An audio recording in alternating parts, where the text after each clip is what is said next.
Oi pessoal, eu sou Paulo Matos, é um prazer enorme estar aqui mais uma vez para a gente falar sobre o livro dos Espíritos, principalmente o primeiro capítulo, que é um capítulo incrível que fala sobre Deus e com certeza nos ajuda a entender a nossa essência, ajuda a entender muitas questões que nos geram dúvidas a respeito de quem nós somos, de onde viemos, para onde nós estamos indo.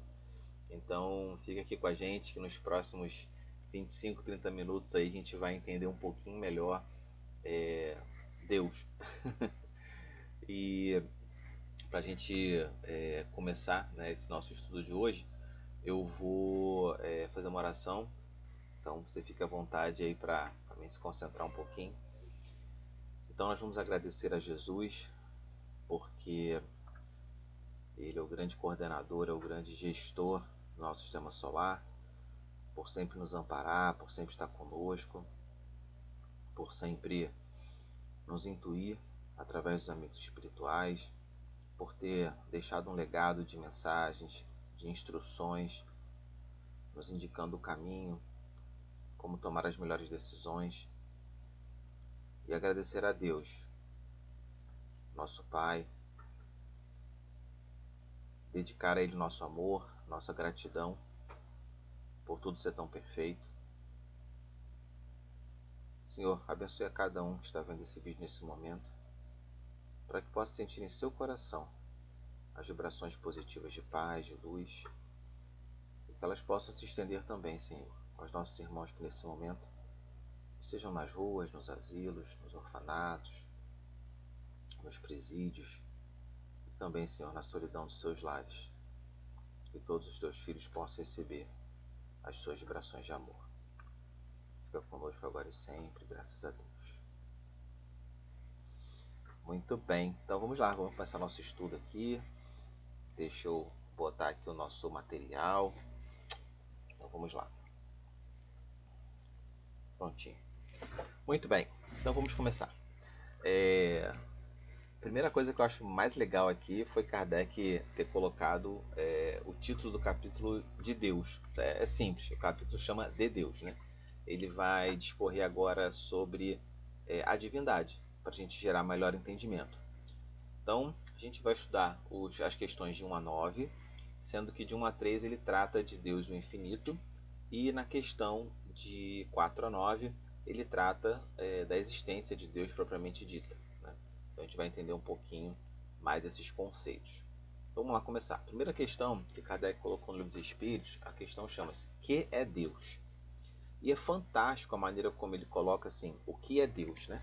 Ele não pergunta quem é Deus, ele não pergunta do que é formado Deus, ele pergunta o que é Deus. Os espíritos já tinham trazido diversas instruções para ele a esse respeito, né? Então, quando ele organiza o Livro dos Espíritos, ele já tinha esse entendimento, né, do que era Deus. Então, a resposta dos espíritos ela é muito precisa e e essa talvez seja a pergunta e a resposta que os espíritas mais conhecem, né, quando você pergunta.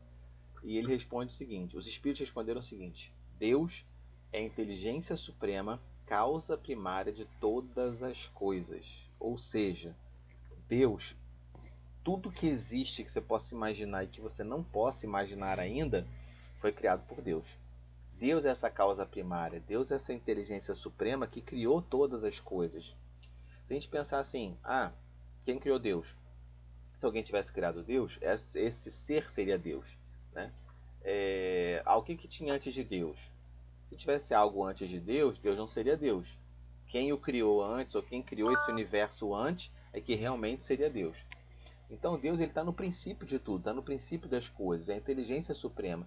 É aquilo que traz as primeiras leis que regem o universo, as primeiras leis que regem as leis da física, as leis da química. Deus que nos proporciona a possibilidade de compreensão de que há uma fonte inteligente para tudo que existe. Há um comando, há uma inteligência para tudo que existe, né? A gente vai avançar mais um pouquinho aqui, a gente vai compreendendo melhor esses conceitos. Vamos para a questão 2.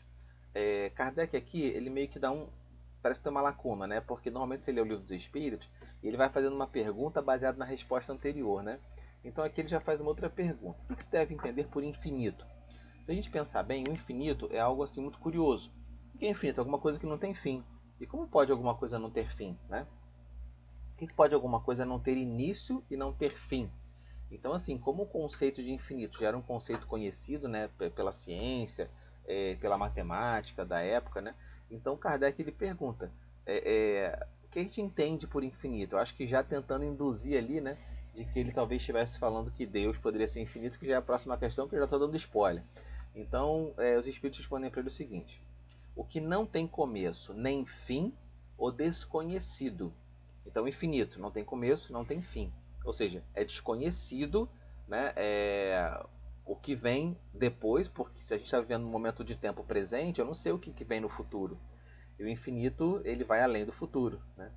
Tudo que é desconhecido é infinito. Tudo que eu não conheço é infinito. Então a gente fala assim, o universo é infinito. Por quê? Porque eu não conheço tudo que tem no universo. Né? E aí vamos para a questão 3. Aí na questão 3, Kardec ele conecta a questão com a questão 2 e ele pergunta o seguinte: poderia-se dizer que Deus é o infinito? O que vocês acham que os espíritos responderam? E eles colocaram o seguinte. Aí aqui, a gente né, pegando os espíritos desde o início, a gente já começa a entender o tom que a espiritualidade vai dar para a gente quando ela responde o seguinte: definição incompleta. Ou seja, se eu falar que Deus é o infinito, é uma definição muito incompleta. Uma pobreza de linguagem nossa, né, que é insuficiente para definir o que está acima da linguagem dos homens. Então aqui os espíritos já dão um recado muito importante. Eles falam o seguinte: olha, não crie expectativa de que a gente vai conseguir responder tudo, que vocês vão conseguir entender tudo, porque simplesmente vocês não têm palavras, né, para poder entender tudo que a gente quer explicar para vocês. Mas vocês têm palavras suficientes para entender aquilo que vocês estão prontos para entender.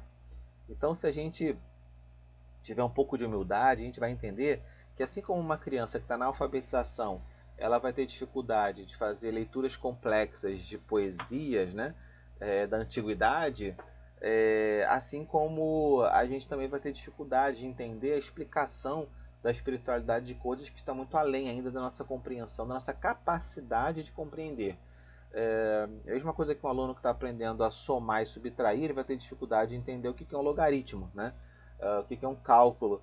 Só que ele não está pronto para aquilo ainda, ele precisa passar por outras etapas, assim também somos nós. Então, uma das coisas que impede a gente de compreender melhor o que é Deus e essa relação com Deus é justamente o nosso orgulho, a nossa vaidade. Já estou dando spoiler de novo, os espíritos vão falar disso daqui a pouco. Vamos seguir aqui, ó. E aí Kardec comenta: Deus é infinito em suas perfeições, mas o infinito é uma abstração. Né? Eu não posso pegar no infinito, né? É um conceito, é uma ideia. Dizer que Deus é o infinito é tomar o atributo de uma coisa pela coisa mesma. É definir uma coisa que não está conhecida por uma que não está mais do que a primeira. Se eu não conheço o infinito, não conheço Deus, como é que eu posso dizer que uma coisa desconhecida eu explico outra coisa desconhecida, né? Foi mais ou menos o que Kardec quis colocar. Desculpa, gente. Então, na questão 4, Kardec pergunta: ok, então, se Deus é uma causa primária, inteligência suprema, se Deus não é infinito, infinito seria muito pouco, né? Para definir Deus, onde é que a gente pode encontrar, então, uma prova da existência de Deus? Como é que eu posso falar assim, Deus realmente existe? Eu tenho aqui uma prova de que Deus existe. E aí os espíritos responderam o seguinte: um axioma, uma regra que a gente aplica às vossas ciências, não há um efeito sem causa. Isso é muito interessante, porque o que faz o desenvolvimento científico é justamente a gente buscar a causa das coisas, né? Então eu estou sempre buscando a causa das coisas. Então, se eu procuro a causa de alguma coisa que não é obra do homem, a nossa razão vai responder que existe uma inteligência suprema, uma causa primária de todas as coisas. Então, se a gente começar a buscar entender as leis, como são perfeitas, as leis da natureza, como elas são perfeitas, né? E possibilitam a vida humana na Terra, a gente vai começar a se perguntar, mas quem colocou essa vida humana aqui, né? Qual foi a inteligência que possibilitou que essa vida humana existisse da forma como ela existe? Aí a gente começa a ter alguns questionamentos aí super importantes para a gente compreender um pouquinho, né? Essa nossa realidade, quem nós somos, de onde nós viemos e para onde nós estamos indo, né? Mais uma vez. E vamos lá. Aí Kardec comenta aqui o seguinte: para crer-se em Deus, basta que você olhe sobre as obras da criação. O universo existe, logo tem uma causa. Duvidar da existência de Deus é negar que todo efeito tem uma causa e avançar que o nada pôde fazer alguma coisa. E aí, a chance, segundo a ciência, né, a chance do universo ter sido criado por uma obra do acaso é a mesma chance que você tem de colocar em cima de uma mesa um copo de água, um limão, um pouco de açúcar e esperar que por obra do acaso, por obra de alguma coisa, aquilo vire uma limonada. Você já pensou nisso? Botar um copo de água, um limão, um pouco de açúcar em cima de uma mesa e esperar que aquilo vire uma limonada? Então, assim, a união, né, do que é necessário para se ter a vida na Terra como ela tem um percentual, né, relacionado à chance de ocorrência muito menor, inclusive, do que você botar água, limão e virar uma limonada. Então, é preciso que haja uma fonte inteligente para juntar esses elementos. Quer ver? Eu vou dar só uma coisinha aqui para a gente pensar. Se você imaginar que a água que tem no planeta não foi formada no planeta, ela veio de fora, ela veio em asteroides, né, que se chocaram com a Terra no momento da criação da Terra. A quantidade de água que tem no planeta, certinha, bonitinha ali, para que tivesse vida na Terra, o tamanho da atmosfera, né, que se ela fosse mais ou menos 5 metros mais alta ou mais baixa, a vida já seria diferente aqui na Terra, a quantidade de oxigênio que nós temos, a temperatura da Terra, né, apesar dos extremos, a gente ter lugares muito quentes, muito frios, a gente conseguiu, né, ter uma temperatura adequada para a vida material como ela é hoje. Aí você pode falar assim, mas se fosse mais quente, a gente poderia ter se formado de uma outra forma, mais resistente a esse calor. Se fosse mais frio, nós também podemos... É verdade, né? Nós temos animais que vivem no gelo absoluto, temos animais que vivem no extremo do calor do deserto, né, sem proteções corporais, e desenvolveram formas de sobreviver naquela região. Mas a vida, como nós conhecemos na Terra, essa vida orgânica necessária e importante para o nosso processo evolutivo, ela não seria dessa forma. Não seria possível que espíritos reencarnassem para passar pelas provas que nós passamos, pelas expiações que nós passamos, para o nosso desenvolvimento dessa forma. Tá? Então, assim, realmente o planeta é como se fosse você constrói uma escola, né, para atender os alunos que vão chegar. O planeta Terra foi assim. Ele foi construído para receber os espíritos que iam chegar. E para ser construído dessa forma, só uma inteligência suprema, né, que seria capaz de manipular os elementos necessários, as energias necessárias para que a gente tivesse a vida como a gente tem hoje. Vamos para a questão 5. Então, na questão 5, que Kardec perguntou aos espíritos? Que dedução se pode tirar do sentimento instintivo que todos os homens trazem em si da existência de Deus? Então, Kardec, ele aqui partiu do princípio que todos nós temos um sentimento, um instinto, né, de que existe Deus.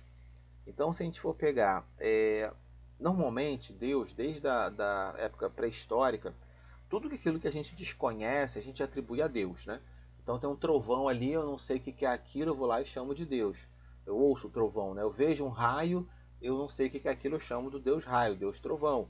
Eu vejo aquela bola branca no céu, que hora está pequena, hora está grande, hora desaparece, hora ela aparece de novo, a lua, né? E eu chamo aquilo de Deus, eu chamo o sol de Deus. Então, assim, tudo que eu desconheço, né? Como é que funciona, para que serve, eu chamo de Deus. Então, se a gente pensar que nós sobrevivemos a essas intempéries, né? Por força do nosso livre-arbítrio, da nossa luta, da nossa batalha, da nossa força, da nossa gana, né, de desenvolver, de melhorar, de buscar algo melhor, a gente vai achar que nós somos deuses, né? Que a gente só atribui a divindade a algo que a gente desconhece. Só que a gente percebe, existem outras teorias também, né, de que o conceito de Deus ele seria ensinado, né? Só que a gente tem povos assim com pouquíssimo conhecimento sobre a ciência, mas com muito conhecimento cultural, que simplesmente acreditam em Deus, porque eles realmente olham para as coisas e falam assim, isso aqui não pode ter vindo do nada, né? Não pode ter vindo do acaso. Então a gente cai naquela questão anterior do axioma, né, da ciência que Kardec fala, que os espíritos na verdade falam, né, e que Kardec ele entendeu bem, que ele fala o seguinte: tudo que há um movimento inteligente, há uma causa inteligente. Tanto é que quando Kardec foi convidado, né, para conhecer as mesas girantes, ele falou exatamente isso. Ele falou assim: eu só vou acreditar se você me provar que essas mesas têm cérebro para pensar e nervos para se mover. E quando ele chegou lá para ver as mesas girantes, elas não tinham cérebro, não tinham nervos e, no entanto, elas se moviam e, mais do que isso, elas davam respostas inteligentes. E daí que ele teve a sacada de pensar o seguinte: cara, se essa mesa está dando uma resposta inteligente, é porque há uma fonte inteligente, há uma causa inteligente para mover essa mesa. Se há uma causa inteligente para mover uma mesa, dar respostas inteligentes, onde é que está essa causa? E é então que ele começou a fazer as perguntas, né? E foi identificando a existência dos espíritos. Então, que bom que nós tivemos Kardec aceitando esse desafio, né? De codificar a doutrina para todos nós. E aí Kardec comenta, né? Não, na verdade, desculpa, deixa eu voltar aqui. Ó. Essa é a pergunta dos espíritos. Que dedução se pode tirar do sentimento instintivo que todos os homens trazem em si da existência de Deus? Aí os espíritos responderam: há de que Deus existe, pois de onde lhes viria esse sentimento se não tivesse uma base? É ainda uma consequência do princípio, não é efeito sem causa. Vou até corrigir aqui a consequência, né? Do princípio, não há efeito sem causa, ok? Então, mais ou menos o que a gente, né, já comentou aqui. Eu não posso esperar que algo inteligente aconteça se não há uma fonte inteligente fazendo com que aquilo aconteça. A construção de uma casa. Você olha uma casa, você fala: nossa, alguém construiu essa casa. Porque você não imagina que as madeiras iriam se colocar, né, dispostas da maneira que elas estão. Você olha uma floresta, a impressão, não sei vocês, mas que eu tenho, é que alguém foi lá e plantou aquelas árvores ali, né? É uma coisa linda você andar por uma floresta, você ver a perfeição da natureza, a maneira como ela está integrada, você pensar como os animais, né, o ciclo da vida, a cadeia alimentar, né, no mundo animal, como ela é perfeita, né? Como é que cada animal ele coexiste com outros, né? Por exemplo, os animais que estão na base da cadeia alimentar se reproduzem em grande quantidade. Os animais que estão no topo e se alimentam desses animais, eles se reproduzem em menos quantidade. Olha como é que esse equilíbrio é perfeito, né? Então a gente realmente tem muito que aprender ao observar a natureza para nós compreendermos realmente o que é Deus, quem é Deus, como é Deus, né? Então vamos para a pergunta número 6. Na pergunta número 6, Kardec perguntou o seguinte: o sentimento íntimo que nós temos da existência de Deus não poderia ser fruto da educação, resultado das ideias adquiridas, né? Até comentei isso um pouquinho antes. Os espíritos responderam o seguinte: se assim fosse, por que existiria nos selvagens esse mesmo sentimento? Ou seja, eles não tiveram uma educação científica que lhes foi imposto, né, a crença em alguma coisa. Eles simplesmente acreditam porque eles têm um sentimento instintivo. Então, assim, a gente sabe que Deus, quando nos criou, ele nos depositou a sua essência divina, né? Toda a criação identifica o seu Criador. Sabe quando você lê um texto e você fala: eu acho que foi André Luiz que escreveu isso aqui. Eu acho que foi Emmanuel. Isso aqui é típico de Joana de Ângeles, né? A gente reconhece o Criador pela maneira como escreve o texto. Muitas pessoas conseguem identificar um pintor pelo quadro. Tem pintores que são muito característicos nos seus traços de pintura. Deus também é assim, né? A gente reconhece Deus pela criação dele assim tão perfeita, né? Inimaginável para nós conseguirmos criar algo com tanta perfeição. E vamos lá então ao comentário de Kardec.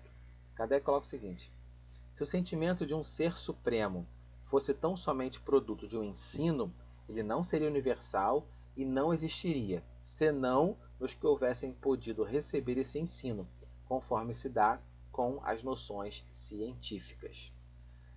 Vamos à pergunta 7. Na pergunta 7, Kardec perguntou o seguinte: poder-se-ia achar nas propriedades íntimas da matéria a causa primária da formação das coisas?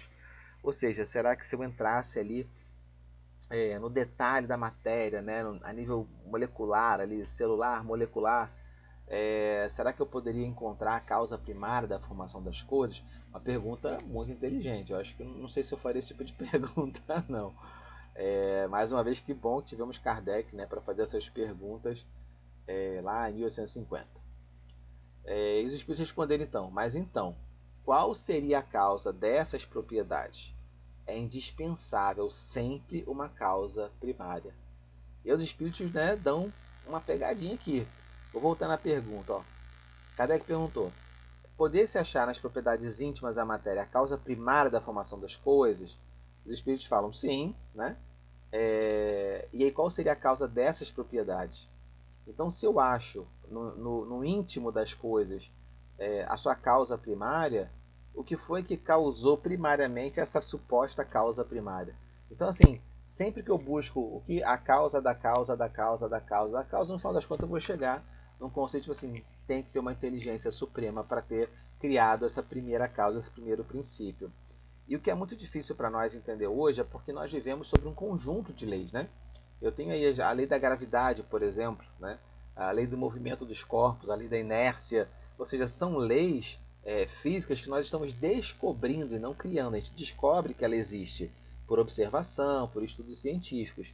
Então, a gente percebe que a vida existe da maneira como ela existe pelo conjunto de todas essas leis.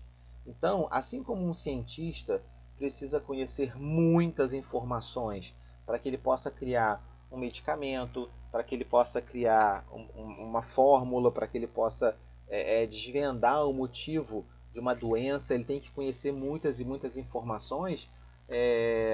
A vida na Terra ela existe também por muitas e muitas leis. E para a gente ter uma noção, para você ver como a gente é tão ainda incapaz, né?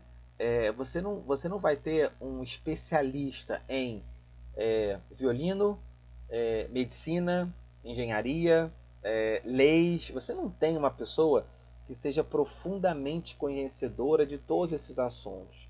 Pelo simples fato de que, por mais que eu tenha tido uma encarnação como engenheiro, uma como advogado, uma como médico, uma como artista, eu vou esquecendo essas atribuições para que eu tenha a oportunidade de desenvolver novas atribuições. Porque diante da nossa imperfeição moral, seria muito fácil que eu me acomodasse em uma delas, né, e apenas desenvolvesse uma daquelas. Então é importante que a gente desenvolva outras habilidades, outras competências.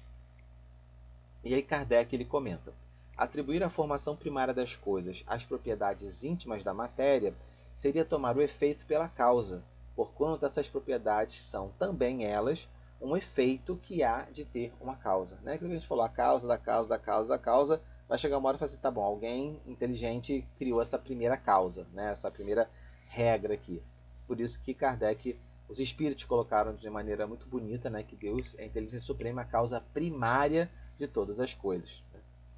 E aí vamos à questão 8. Que se deve pensar da opinião dos que atribuem a formação primária a uma combinação fortuita, né, de sorte da matéria, ou, por outra, ao acaso.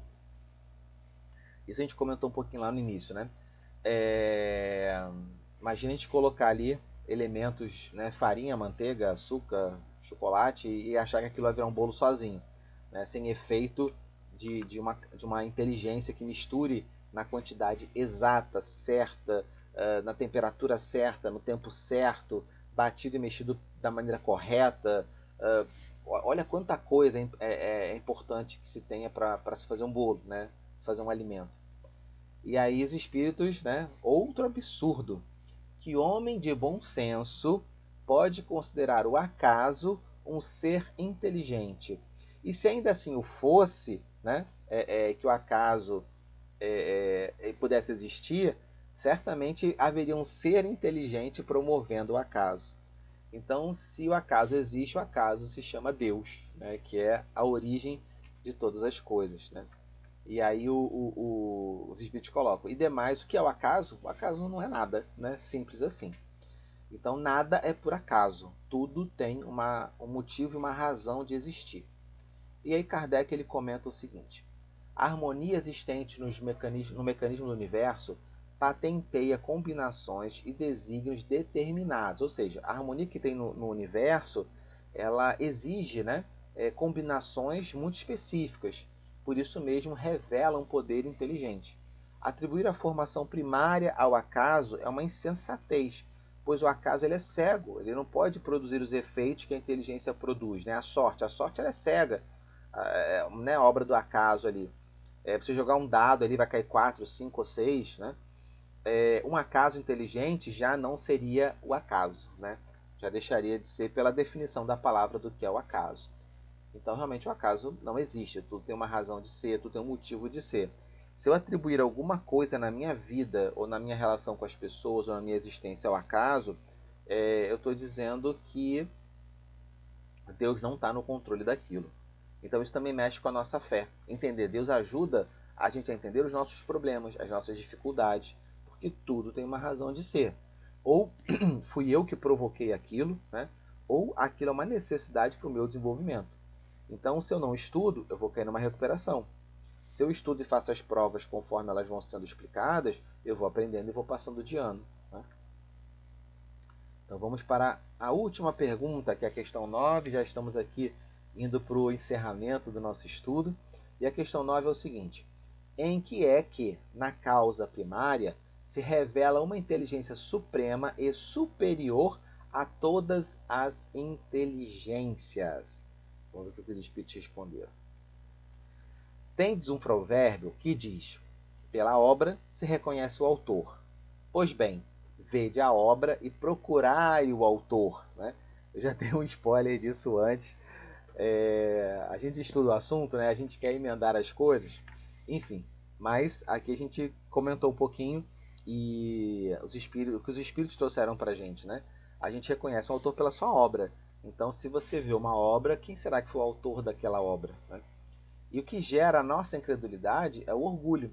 O que gera a falta da crença de que realmente existe uma divindade suprema, uma causa primária, uma inteligência, né, primária, uma causa inteligente para tudo, é o nosso orgulho. Porque a gente não quer assumir que tem alguma coisa acima de nós. Por isso é que ele se denomina a si mesmo de espírito forte. As pessoas falam: eu sou um espírito forte porque eu não acredito em Deus, eu acredito na ciência, né? Pobre ser que um sopro de Deus pode abater. A ciência, gente, nada mais é do que as leis e as regras de Deus, né? Quando a gente descobre algo na ciência, eu estou descobrindo algo que já existe. Eu estou simplesmente sabendo que ela existe a partir do momento que eu olho para ela, né?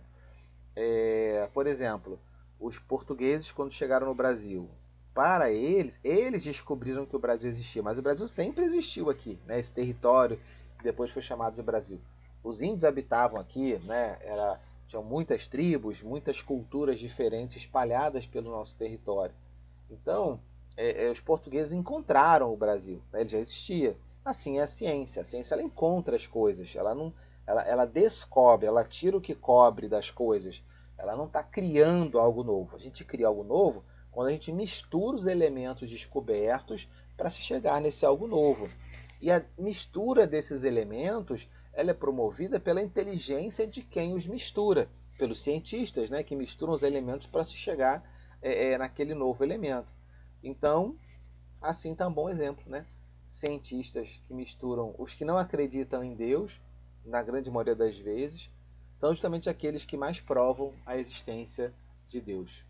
E aí Kardec ele comenta aqui o seguinte: do poder de uma inteligência se julga pelas suas obras. Não podendo nenhum ser humano criar o que a natureza produz, a causa primária é, conseguintemente, uma inteligência superior à humanidade. Se eu não consigo criar aquilo que a natureza produz, é porque há algo superior a mim. E isso é muito difícil para o nosso orgulho lidar, né, com essa questão.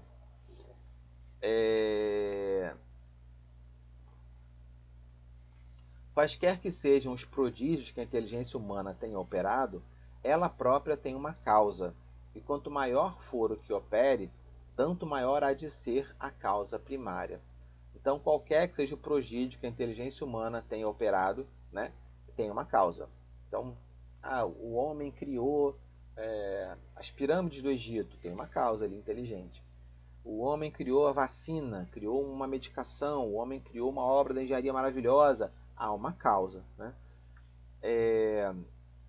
Aquela inteligência superior que é a causa primária de todas as coisas, seja qual for o nome que lhe dê.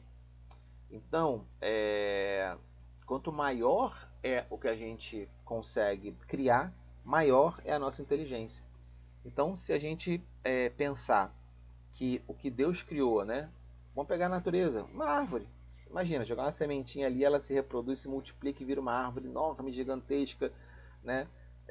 A maior árvore que possa existir no mundo, ela surgiu de uma semente, né? Pode ser uma semente pequena, grande, mas surgiu de uma semente. Então, assim, que coisa que nós conseguimos criar hoje que se mantém por si só durante décadas e que surgiu a partir de um grão. A gente não cria isso, a gente não consegue fazer isso, né? Então daí a gente já começa a chegar mais perto do entendimento do que realmente é Deus. Bom, então encerrando aqui o nosso estudo, queria agradecer o carinho, né, de quem ficou com a gente aqui até o final. Queria agradecer as boas vibrações aí, que sempre que a gente prepara um estudo desse, a gente é o maior beneficiado, né, pelo aprendizado que a gente tem. Então, queria deixar um beijo para todo mundo, um forte abraço e até o próximo estudo. E que vocês continuem os estudos de vocês em casa também. Tchau, tchau, até a próxima. Fiquem com Deus.